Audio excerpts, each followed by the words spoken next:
Hey y'all, so I'm actually here to do my what fits in a large koala video. But before we get into that, I did promise a few of you that I would share some more details about my buy-sell trade drama that unfolded this past week. So I'm gonna try my best to do that without making it like more dramatic than it really needs to be. So I'm gonna take my glasses off because they're catching the light funny. All right, so how this unfolded is I received my sea sale bags a couple weeks ago. I filmed videos of those, so if you want to watch, this one centers around the triangle, so if you want to see that one, I'm gonna put it up here in the corner so you can go watch that video and see the bag that I'm talking about. And I got a beautiful cinnamon bear triangle, which I really like, but I just didn't really need another brown bag right now. And so I figured I would try to trade it. And the one that I really want is key lime. And I wasn't only open to a key lime bag. I actually would have been totally fine with a key lime bag in any style. So I put it out there in one of the buy sell trade groups, and I also posted my sea glass large Verona alongside it. So kind of both of those bags were part of the conversation. And I got a message from somebody in this group. This person had not interacted at all in the comments. They just sent me a direct message, which is fine. Like, that's a reasonable way to do buy sell trade. So they reached out and said, hey, I've got 2 key lime bags on the way that I purchased through buy sell trade, and I don't think I'm gonna wanna keep both of them. So I have a classic Lola in key lime if you would like to trade that for your cinnamon bear triangle. And I was ecstatic because I was like, yes, a key lime Lola sounds amazing. I would absolutely love to have that bag. It sounds like she's going to be getting a key lime one that she wants and can pass this one along to me, and she can get my cinnamon bear triangle. It's going to all work out great. So I told her, yes, that would be amazing. Thank you so much for reaching out. Why don't you let me know when the Lola has arrived, and then we can work out the shipping details. And she said, great, that's awesome. It's supposed to be here on Tuesday. And then we had a couple more messages back and forth over the next few days just to keep up with shipping logistics and making sure that we were both on track to make this trade. And she sent me the shipping information. So I was feeling like this seems really good. She seems totally down to make this trade. She's being very responsive to me and my questions and making sure I know that things are still on track and we're good to go. So it was supposed to be to her place on Tuesday, according to the tracking info that she had sent. And Tuesday I didn't hear anything all day. And so I thought, well, that's fine. We all get busy. Maybe it got there later in the day and she just hasn't had a chance to look at it yet. Wednesday goes by. I haven't heard anything. And I'm starting to think maybe I need to reach out to her, but I didn't want to pester her. I wasn't in a hurry to receive this bag. I was just happy to know that a trade had been agreed upon. I'm realizing I've started using she, her pronouns. So 99.9% of the people in these buy sell trade groups are female, so hopefully that's not too revealing. Anyway, so I wasn't in a hurry to receive the bag. I just was happy to know that eventually it would be coming my way and I could wait a few days for her to be ready to work out the shipping logistics. So Wednesday passes and I'm thinking probably I should message her tomorrow, Thursday, if I haven't heard anything. I'm going to bed on Wednesday night. It's 11 p.m. and I get a message from this person saying, hey, I'm really sorry. I've been thinking about this all day long since yesterday, and I just love this Lola and I don't think that I can give it up. So that was really disappointing to hear. And I want to be clear, these are just purses. I'm going to survive without receiving the key lime Lola. It's a disappointment, especially because this color is brand new through the sea sales and we don't know if it's going to be available online. And I love the color. I would really love to have a bag in key lime. So it was disappointing, but I thought, well, okay, this person has been really nice and easy to work with and reasonable up to this point. So maybe there's a way that we could work out a trade for the other key lime bag that she said she was receiving. So I responded and I said, oh, well, that's a bummer to hear. Didn't you say that you were receiving 2 key lime bags? Are you planning to keep the other one as well? And that message went completely unanswered. She saw it. I could see, it's Facebook Messenger, so I could see down in the corner that like her little profile picture icon had appeared, but she didn't respond. And I had a feeling she messaged me at 11 p.m. That was kind of not typical for our messaging pattern. So I thought she probably was hoping to not have a conversation, to just send the message and I would deal with it tomorrow. So no response. And then I didn't do anything with it for most of the day on Thursday. I just kind of let it sit, was hoping that she would get back to me at some point. And then Thursday evening, I hadn't heard anything back. I talked to my partner about it, and he doesn't care about leather bags. He has no skin in this game, except that he cares about how I'm being treated. So I explained the situation to him, and he was like, that's really not okay. And does your group have rules about that? And I went and looked, and yes, sure enough, the group has rules about once you've committed to a sale or a trade, pulling back out of that should result in a group ban. Which, I would advocate for grace for people with extenuating circumstances. If there's a financial emergency or a medical emergency or some reason that you can't follow through with the deal, that's totally fine. Like, life happens to all of us. But to make a commitment and then just change your mind, like, there should be some accountability for that.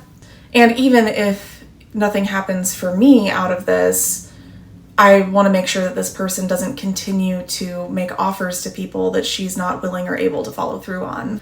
So I told him, well, I feel like I should probably reach out to the group admins about this, but I also kind of want to give her another chance to make things right before I do that.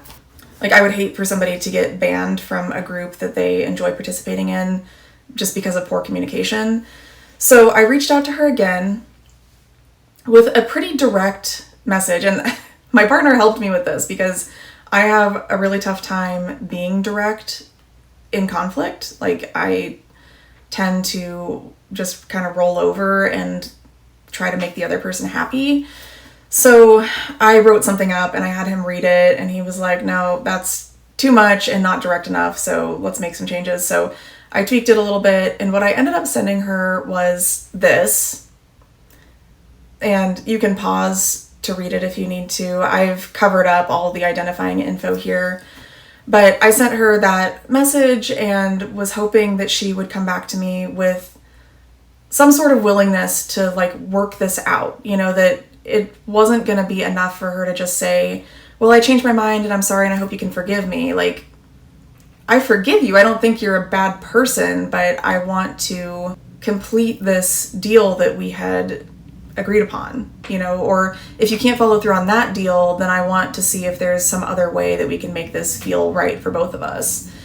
And her response was not good to that. And I'm gonna include those messages, again, without any identifying info, and just let you see how the reaction unfolded. I was accused of being condescending. I was accused of bullying in the final message, which I really don't think is an accurate representation of what happened. And ultimately, I did send this entire conversation off to the admins of the group to let them handle it. So as far as I know, this person is still in that group. I'll have to go and double check and see if they've been removed since then. I don't know if the admins will ban her. Maybe they'll just have a conversation with her to make sure she understands the proper group etiquette going forward and she'll get another chance. And I hope that she does learn from this experience and does not make a mistake like this again. But yeah, it was kind of a wild ride dealing with how this all unfolded. I ran out of space on my phone and I had to do some storage updating, so forgive me, I am trying to remember exactly where I left off. But I think I was just saying that I don't necessarily need for her to be banned from the group, but I just wanted a little bit of accountability for the way that she made an offer and then was pretty clear about following up and making sure I knew that she was going to follow through on it, and then reneged at the last minute. So just a little cautionary tale that it's wise to get clear commitments from people and then to document those. And you know, like I said, I will survive. It's not the end of the world that I didn't get this bag. I am sad. I do really want a key lime bag. So if anybody's out there watching and you have a key lime bag that you don't want and you want to trade me for something that I have, I would be more than happy to do that. I will probably post my cinnamon bear triangle in the BST groups again and see if anybody's interested in a trade, but I have a feeling that at this point, like this far out from the sea sales, people have kind of settled on what they want or don't want, and they've probably already traded the bags that they didn't want to keep, and the people that have the key lime bags now probably really wanted them. So I'm a little frustrated that I missed out on that opportunity to potentially trade with people who would prefer to have a neutral when I prefer to have the color. So we'll see what happens. I know that there were some people who were interested in the cinnamon bear triangle for purchase if I didn't find a trade, so maybe some of those are still interested and we'll get something worked out. It's all good. So that's the drama. And now I'm going to move on to the less dramatic but more useful portion of the video, which is filling up my large orchid koala. So let's get into that. I'm going to change up my camera angle so that you guys can see a little bit better, and we will see if all of my daily carry items fit in this bag. All right, I've been using my Sugar Snap Large Devon, so that's what we're going to be switching out of today.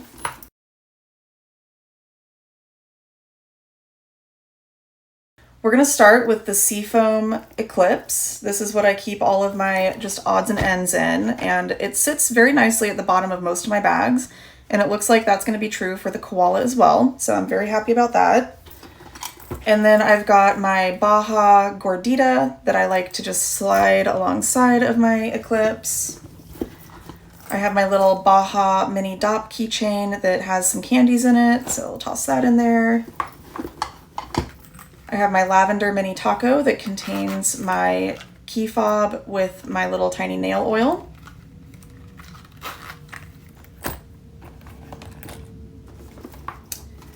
I have some extra candy, my Skittles Littles, and my work keys that actually I'm going to put behind the Eclipse because I'm not going to be using those for a couple days. And then I've been carrying this little like cup holder thing that I got from Caribou. So this will probably go nicely in one of these back pockets. I don't know if it'll fit sideways. Oh yeah, it will. Okay. I don't think that's going to hinder the closing of the bag. Okay, unfortunately, my smart lock on my front door that I love so much has not been connecting to the system lately, so I do actually need my house keys out and handy. So I'm going to stick these just down in the front. And then I've got my Naples Love Bug that I've been using as my wallet that can just go on top. This is all fitting so far. I don't know, it's getting a little full. It still closes though. I've also been taking this little tripod with me when I go out places so that I can film in fitting rooms or whatever, but I think instead of taking this one, because this is just a little bulkier, today I'm gonna take this little suction one. This one just like goes on any smooth surface. It works best on glass. And then it like rotates and extends and spins around. So this one's actually super versatile. And if I decide to do like a fitting room try on or something, I can stick this to the mirror. So that'll be helpful, and it fits very nicely just off to the side. So here's everything that I usually carry. My iPad is not going to fit in here. Okay. So I'm not even going to attempt the iPad test, but this is not a bag that I would normally carry when I'm taking work stuff with me. So here it all is. Let's get her closed up. The magnets go together pretty easily with all this stuff in it. It's not exploding too much. And I will try it on. All right, here she is on. I'm just wearing some Bermuda shorts and this little lightweight top today. So she sits really nicely right around my hip at this length. I can also kind of put her a little more on the front. Or if I wanted to, I could spin her around to the back. I don't really foresee myself carrying this bag this way all that often. I think my chest is a little too big, so I don't really want the strap like digging in. But it fits pretty nicely like this. And actually, if I just kind of stick my thumb under the strap, it's pretty darn comfortable around my back like this. So maybe I will actually end up carrying it this way more than I anticipated. But again, here it is, just on my hip. This is probably mostly how I'm gonna end up carrying it. It's pretty comfortable. I do feel the strap up here, like it's pretty heavy right now, so I'm definitely feeling the strap, but it's not so heavy that I won't be able to carry it. And then I also could use this as a shoulder bag. So if I wanted to just sling it over my shoulder and carry it like this, I totally could. Let me shorten the strap and see what that feels like. Okay, so this is kind of an easier shoulder carry length, and I actually love this. I might just leave it like this for right now. This is what it looks like over my shoulder. I'm loving the size of this. I kind of, from pictures that I had seen online, thought that the Large Koala might be too big, but I think because I'm a curvier person, it doesn't like overwhelm my body. If I was very, very petite, it might be too much. But this is a great size for me. It, as you can see, it fit everything that I need. And I'm excited to have this in my collection. I feel like I need to put a little bit of bling on it just to make it more festive. Let me pick something out and I'll be right back.